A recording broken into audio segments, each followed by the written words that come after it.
Parabéns.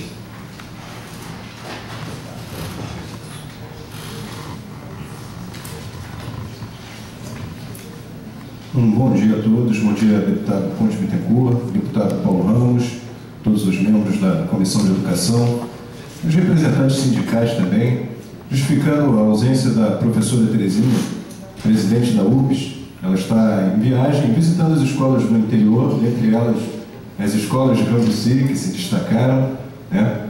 E ela mantém o apoio aos professores, a causa dos professores da FATEC, em todas as questões, principalmente as questões salariais, né?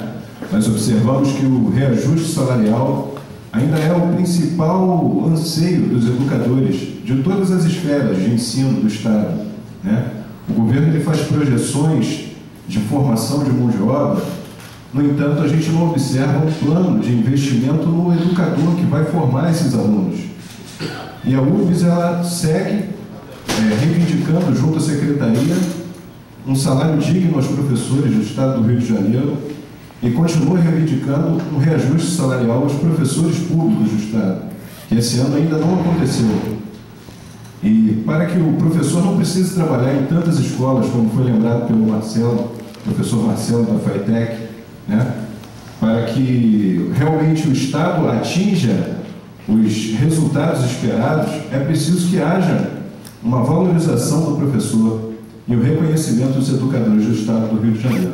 Muito obrigado. Muito obrigado, senhor Marcelo. Senhora Sandra Santos.